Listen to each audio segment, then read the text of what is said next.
CM Siddaramaiah budget ಮಂಡನೆಗೆ ಕಾಂಗ್ರೆಸ್ನಲ್ಲಿ ಕುರ್ಚಿ ಕದನ.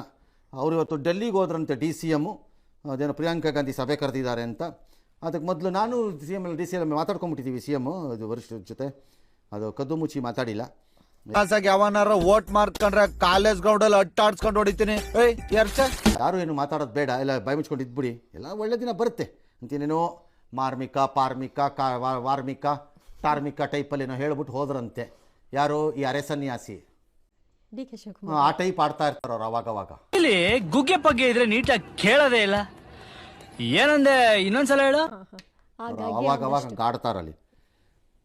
ಹಂಗಂತ ಇರೋದು, ಮಾತಾಡ್ತಾನೇ ಇರೋದು.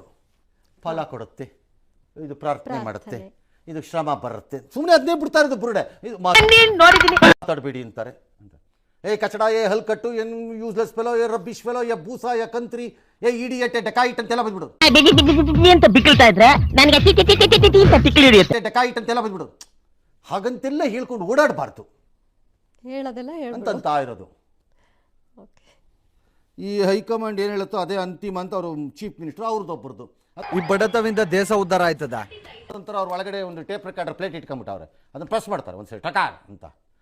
ಸಿದ್ದರಾಮಯ್ಯ ಅವ್ರು ಹೇಳಿದ್ದೆ ಅಂತಿಮ.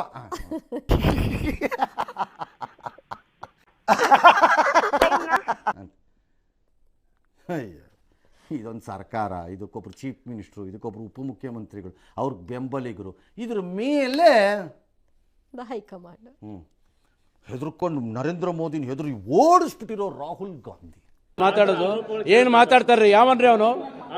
ನಮಗೆ ಸ್ವಾಭಿಮಾನ ಇದೆ. ನರೇಂದ್ರ ಮೋದಿನ ಅಟ್ಟಾಡಿಸ್ಕೊಂಡು ಓಡಿಸ್ಬಿಟ್ರು, ಎದುರಿಸ್ಬಿಟ್ಟು. ಬರೀ ಹಿಂಗ್ ಪುಸ್ತಕ ತೋರಿಸ್ಬಿಟ್ಟು ಎದುರಿಸ್ಬಿಟ್ರಪ್ಪ. ಟ್ರಂಪ್ ಚೀನಾ ಅಂತ ತಕ್ಷಣ ಓಡ್ಬಿಟ್ರು. ಪೊಕ್ಕಲ್ರ ತರ ಟಾರ್ಮ್ಯಾಕ್ ಮೇಲೆ ನಿಂತ್ಕೊಂಡು ಡಿಸ್ಕಸ್ ಮಾಡ್ತಾರೆ. ಇಲ್ಲಿ ಮಾಡ್ತದ ಜನ್ಮಕ್ಕೆ ಹೋಗೋ ಅಧಿಕಾರದನ್ನ ಇದಕ್ಕೆ ಮಾಡ್ರಿ, ನೋಡೋಣ ತೀರ್ಮಾನ. ನಿಮಗೆ ಧೈರ್ಯ ಇದ್ರೆ, ಬೆನ್ಮೂಳ ಇದ್ರೆ, ಇದು ಹೆದರ್ಕೊಳ್ಳೋದು. ಕೂತ್ಕೊಳ್ಳಲಿ, ನಿನ್ ಗೆದ್ರೆ ತಾನೆ.